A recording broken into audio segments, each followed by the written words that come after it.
Esse é o Ancapso e nós vamos falar agora sobre o CNU. Olha que coisa, o Concurso Nacional Unificado 2025 que aconteceu este final de semana. O CNU no Brasil inteiro, com um monte de gente querendo virar parasita do povo brasileiro, né? Querendo fazer concurso público, se tornar funça.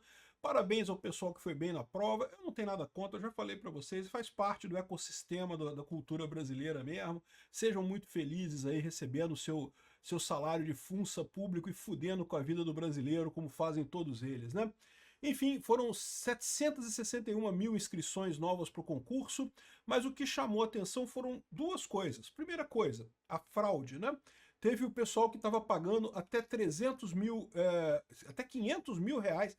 Caramba, a pessoa que está pagando R$ 500 mil para fazer um concurso é porque espera lucrar muito com isso, né? Porque R$ 500 mil, meu amigo, se você fizer um investimento bacana na bolsa, em pouco tempo tu tá vivendo de rendimento com esse dinheiro e se dando muito bem sem precisar sacanear o povo brasileiro, né? Outra coisa que chamou atenção é que muita gente está falando sobre um monte de questões de estado de defesa, estado de sítio, nessas provas aí de concursos recentemente. Que coisa curiosa, né? O que está acontecendo? O governo Lula está querendo ensinar a gente alguma coisa, talvez alguma coisa que vai acontecer ano que vem? Vamos falar sobre essas notícias aqui. Essa notícia foi sugerida por Caio Me Coloca de Volta no Grupo, Leona Haidern e várias outras pessoas. Obrigado aí ao pessoal que sugeriu notícias lá no nosso site, no visãolibertaria.com. E obrigado a você que está assistindo o nosso vídeo. Se você gosta do nosso conteúdo, por favor, deixe o seu like, se inscreva aqui no canal, né? Pois bem, hoje foi o segundo concurso nacional unificado, né? Vocês sabem, uma das coisas que eu critico muito no Brasil é essa tara do brasileiro por serviço público. No resto do mundo inteiro, você ser servidor público é uma coisa que você faz quando você não tem alternativa, você não consegue um bom emprego na iniciativa privada, aí você vai ser parasita do povo lá no serviço público, né? Que é o esperado. Aqui no Brasil, as melhores mentes, o pessoal mais inteligente, o pessoal mais capacitado e coisa e tal, é enterrado em empregos que só vão prejudicar a sociedade, que não vão criar nada, que não vão ajudar em nada a sociedade. Muito triste essa escolha do Brasil pelo concurso público, mas eu consigo entender, como eu falo para vocês, né? Realmente, salários na iniciativa privada no Brasil são muito ruins devido à CLT, e você ainda tem toda a incerteza, né? No Brasil sempre tem um plano maluco, sempre tem um governador igual o Lula, um maluco, que torra dinheiro como se não houvesse amanhã e quebra a economia do país inteira. Então, qualquer pessoa que trabalha na iniciativa privada está arriscado ficar desempregado daqui a pouco. Então, esse negócio de você ter um emprego público, né, que é estável, que você não pode ser demitido, acaba sendo alguma coisa valorizada pelas pessoas. Eu não tenho como criticar a escolha das pessoas nisso daí. Realmente é uma escolha que faz sentido no Brasil, o que é uma tristeza, porque justamente os países crescem não pelo governo. O governo não cresce país nenhum, o governo atrapalha o país. O país cresce pelas pessoas inteligentes em posições de fazer negócio, de criar um bom serviço, criar um bom produto, melhorar as relações entre pessoas de forma voluntária no mercado, oferecendo seu serviço e produto no mercado que as pessoas podem comprar ou não. Você ser funcionário público, em última análise, é você obrigar o povo brasileiro a pagar pelo seu serviço que você produz como funcionário, né? Enfim, minhas críticas estão feitas, mas foi feito então o concurso unificado, que mostra uma coisa curiosa. Primeira coisa, a diminuição do número de inscrições, né? No ano passado teve também o CNU e foram mais de 2 milhões de brasileiros fazendo o CNU. É verdade que as vagas são muito poucas, tá? Tem muito pouca vaga no momento, então talvez isso tenha desincentivado as pessoas, e dessa vez foram só 761 mil inscrições para esse concurso, e muita gente também teve de ausência, tá? Muita gente se inscreve e não vai fazer a prova, né? Aqui, ó, são 3 mil vagas distribuídas em 32 órgãos federais, 3.500. Então vamos fazer uma conta aqui. Se a gente dividir 3.500, a gente está dizendo que você tem uma chance de 0,005, ou seja, 0,5% de chance de ser aprovado. Ou se você preferir ver o número de candidatos por vaga, 700 mil dividido por 3.500, a gente tem um total de 200 candidatos por vaga, meu amigo. Pois é o que eu falo, né? Mas o pessoal gosta de concurso público no Brasil, né? Gostam, fizeram e coisa e tal, elogiaram a prova aqui aparentemente, o novo formato da prova e coisa e tal, e bacana, boa sorte a todo mundo aí que participou, e é isso daí, né? Só que aí, o que acontece nessa história, né? Foi identificado uma fraude nesse sistema na região de Pernambuco e Paraíba, né? O pessoal estava fazendo, candidatos estavam pagando de 300 mil a 500 mil reais por fraude em concursos. E aí que você vê como é que esse pessoal realmente, né, não tem ideia. Porque, caramba, 500 mil, se você faz um investimento bacana, se você investe na bolsa de forma direitinho, coisa e tal, cara, tu fica rico, meu amigo. Diferente de funcionário público. Funcionário público você tem estabilidade, é verdade. Tu fica estável, tu não vai ser demitido nunca. Mas nem todo emprego de funcionário público paga tão bem assim, né? Tem muito emprego de funcionário público que é de merda mesmo, a menos que você esteja esperando ganhar dinheiro na corrupção, né? Isso também é uma possibilidade, né? O modelo de negócio do Estado é a corrupção. Eu sempre falo, o pessoal gosta de dizer, não, que queríamos um governo sem corrupção. Esquece, meu amigo, o governo ele existe por causa da corrupção. O motivo do governo existir é a corrupção. Bom, mensagens encontradas pela Polícia Federal após quebra de sigilo de alvos da operação Última Fase mostram que um grupo criminoso cobrava até 500 milhas por fraude em concurso para aprovar candidatos. E está aqui a questão é na Universidade Federal da Paraíba, Caixa Econômica Federal e Banco do Brasil. Ali foram os certames de 2024 e agora de 2025 também, né? A organização conta com a participação de outras pessoas ainda não identificadas para fazer a prova, cada um com uma matéria específica, situação que garante a aprovação do contratante. O custo estimado pela autoridade policial para o contratante é de 300 mil reais. Caramba, que coisa, hein? Aqui, ó, teve um outro caso também, aqui, ó, quem são os presos por fraude no CNU e concurso da Caixa e do Banco do Brasil. Tem aqui o nome do pessoal, Wanderlan de Souza, Thiago de Andrade e Laís Araújo. E eles teriam sido presos por esse negócio, né?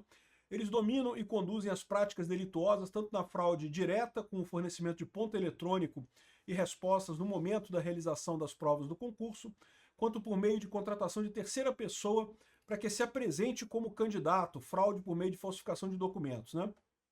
Então o que eu entendi aqui é que na verdade são mais de uma fraude que tem esse concurso, né? Uma fraude é o cara te dá um ponto de ouvido que você vai ouvindo a resposta e vai marcando as respostas ali, e outra fraude diferente é o candidato que vai no seu lugar. Então um cara capacitado que vai lá no seu lugar para fazer a prova no seu lugar, né? E eu fico imaginando, isso é perfeitamente razoável com a qualidade do serviço público que a gente tem no Brasil. A impressão que dá é que a maior parte desse... Embora, teoricamente, para passar em concurso público, né, o pessoal, não, porque eu tive que fazer uma prova e não sei o que lá e coisa e tal. Eu não sei não a porcentagem do pessoal que não está no esquema desse. Porque a qualidade final do servidor público brasileiro, tirando algumas exceções, evidentemente, é muito ruim, né? Agora, aqui o pessoal está dizendo aqui qual foi a prova matemática que desmascarou a fraude no CNU, né? Então, parece que teve uma prova aqui, ó. A apuração começou após uma denúncia anônima contra o Vanderlan Limeira de Souza, ex-policial militar de Patos, com um extenso histórico criminal, segundo diz a matéria aqui da Metrópolis. Ao requisitar os gabaritos da banca organizadora, a PF encontrou evidência definitiva. Vanderlan acertou 59 das 60 questões no turno da manhã. E o irmão dele fez a prova no turno da tarde e obteve o mesmo resultado. Ambos erraram exatamente as mesmas questões. No caso, eu imagino que erraram a mesma questão, né? Porque foi uma questão só que eles erraram, pelo que está escrito aqui, né? Segundo a PF, a chance de coincidência fortuita entre tantos candidatos é estatisticamente nula. Ué, não sei, então os candidatos são muito inteligentes, pô, como é que pode isso daí, né? Eu, quando fiz minha prova de mestrado para a UF, eu também só errei uma questão na prova, mas eu errei porque foi a questão que eu errei mesmo, o resto eu acertei tudo, fiquei em primeiro lugar na prova de mestrado para a UF, mas eu não fiz fraude não, porra, porque eu acertei mesmo. De repente os caras são bons, pô, os caras estudaram pra caramba, fizeram a coisa e passaram, pô, qual o problema? Viagem planejada. O deslocamento de Larissa Passos foi considerada prova do planejamento. Embora ela pudesse realizar o exame em São Paulo, ela comprou as passagens aéreas específicas para o município paraibano em maio de 2024, quando o concurso estava inicialmente marcado, e depois novamente em agosto. Ou seja, embora ela fosse de São Paulo, pudesse fazer a prova em São Paulo, ela preferiu fazer a prova no interior da Paraíba, por algum motivo aleatório. Assim, é direito dela, mas é estranho realmente, né? Então, eu imagino que aqui eles estão se referindo ao caso de prova com a escuta, né? Que o cara bota a escuta, e o problema desse tipo de prova é que você tem que estar próximo do lugar que está transmitindo as respostas, porque esses rádios não vão muito longe, né? Então, aparentemente, é isso daqui.